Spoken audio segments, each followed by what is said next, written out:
Bayangkan seorang anak kecil yang di usia 10 tahun sudah menghafal Al-Quran, di usia remaja menguasai filsafat Yunani, dan sebelum usia 20 tahun telah menjadi tabib paling dicari oleh para bangsawan.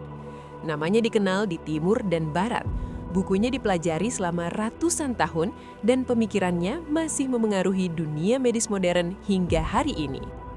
Inilah kisah seorang jenius yang hidup di tengah kekacauan politik, pengasinan, dan pengkhianatan, namun tetap menyalakan obor ilmu pengetahuan. Inilah kisah Ibnu Sina.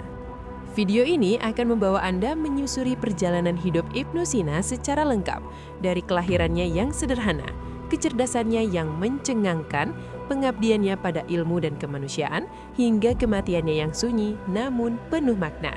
Sebuah kisah panjang tentang kejeniusan, penderitaan, dan warisan abadi yang mengubah dunia. Ibnu Sina lahir pada tahun 980 Masehi di sebuah desa kecil bernama Afshana, dekat kota Bukhara, wilayah yang kini termasuk Uzbekistan. Nama lengkapnya adalah Abu Ali Al-Husain bin Abdullah bin Sina. Ia lahir di tengah keluarga yang mencintai ilmu. Ayahnya, Abdullah bin Sina, adalah seorang pejabat pemerintahan dinasti Samaniyah yang juga tertarik pada filsafat dan diskusi intelektual. Sejak kecil, Ibnu Sina telah menunjukkan tanda-tanda kecerdasan yang luar biasa. Ia memiliki daya ingat yang tajam dan rasa ingin tahu yang tak pernah padam. Ibunya sering menceritakan bagaimana Husain kecil bisa duduk berjam-jam mendengarkan percakapan orang dewasa tentang ilmu, lalu mengajukan pertanyaan yang membuat mereka terdiam. Pada usia 5 tahun, Ibnu Sina mulai belajar Al-Quran dan sastra Arab. Hanya dalam beberapa tahun, ia telah menghafal seluruh Al-Quran. Prestasi ini membuatnya mendapat julukan anak ajaib di lingkungannya. Namun bagi Ibnu Sina, hafalan bukanlah tujuan. Ia ingin memahami makna di balik setiap kata. Lingkungan Bukhara yang saat itu menjadi pusat ilmu pengetahuan memberikan kesempatan emas bagi Ibnu Sina untuk berkembang. Kota ini dipenuhi perpustakaan, madrasah, dan para ulama besar.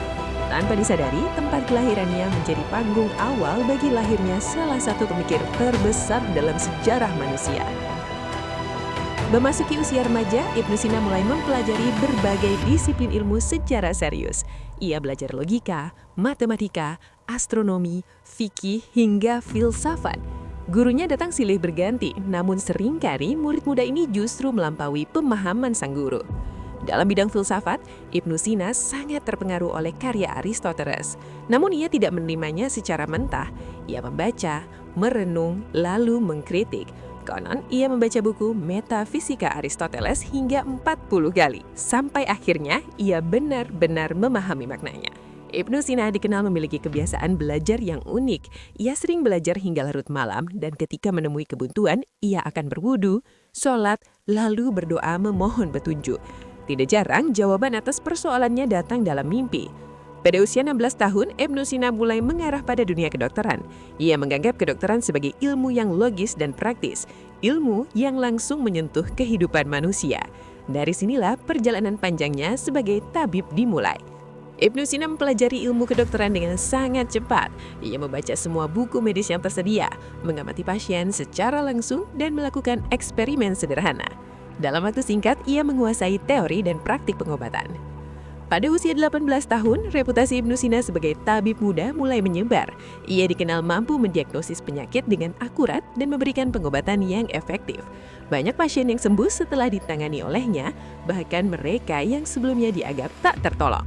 Puncak ketenarannya terjadi ketika ia berhasil menyembuhkan Sultan Nuh bin Mansur, penguasa dinasti Samaniyah, dari penyakit serius. Sebagai hadiah, Ibnu Sina diberi akses penuh ke perpustakaan istana, salah satu perpustakaan terbesar dan terlengkap di dunia Islam saat itu. Akses ke perpustakaan ini menjadi titik balik besar dalam hidup Ibnu Sina. Ia membaca siang dan malam, menyerap ilmu dari berbagai peradaban, Yunani, Persia, India, dan Arab. Disinilah fondasi kejeniusannya benar-benar terbentuk. Namun kejayaan tidak datang tanpa ujian. Dinasti Samaniyah mulai runtuh akibat konflik politik. Kota Bukhara jatuh dan perpustakaan istana hancur. Ibnu Sina kehilangan tempat berlindung dan harus memulai hidup sebagai pengembara. Ia berpindah dari satu kota ke kota lain, Gurgens, Rai, Hamadan, dan Isfahan. Di setiap tempat ia mengajar, mengobati, dan menulis.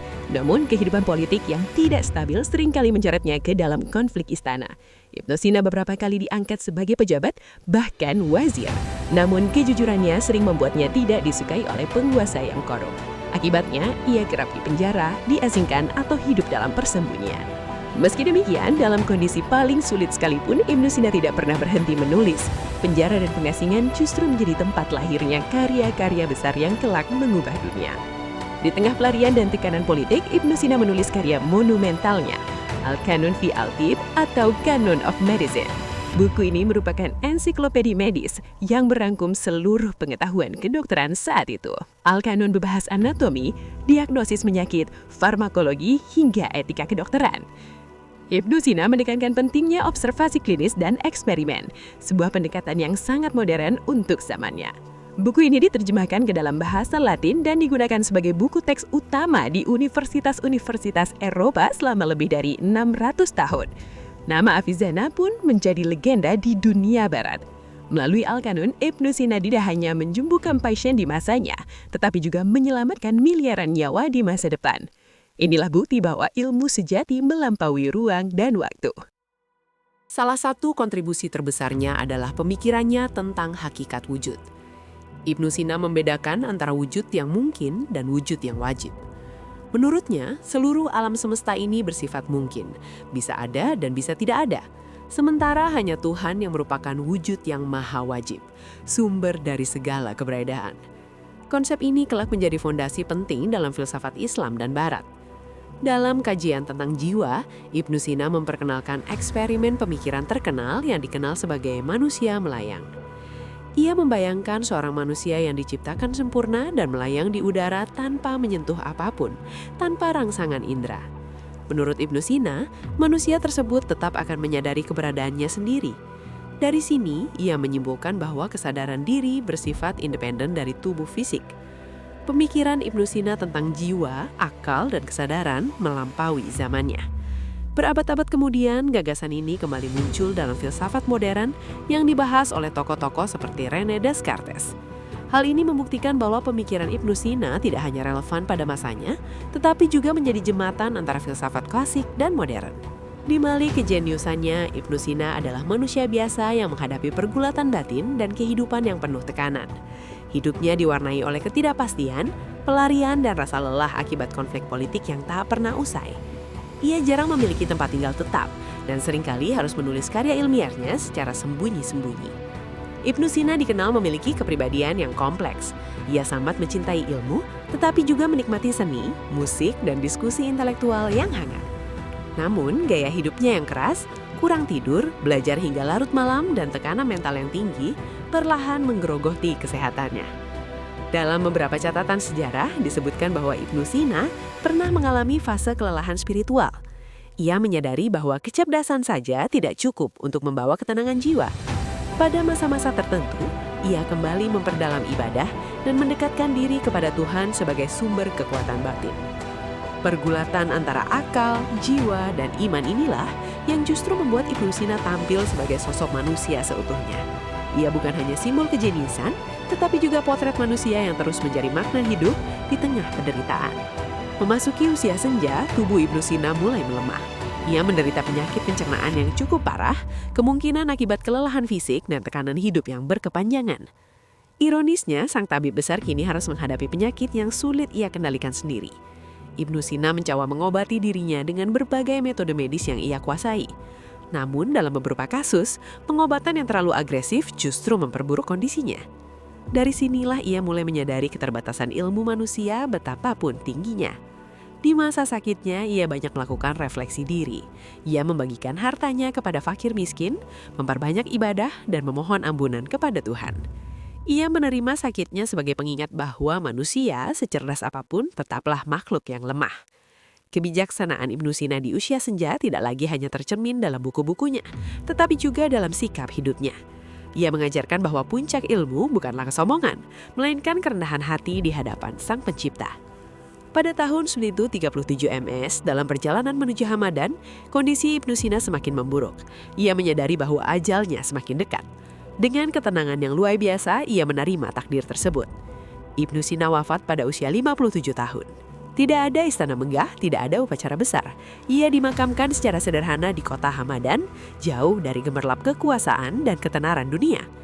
Namun, kepergiannya meninggalkan duka mendalam bagi para muridnya dan pecinta ilmu. Dunia kehilangan salah satu pemikir terbesarnya, tetapi warisan intelektualnya justru mulai menyebar lebih luas setelah kematiannya.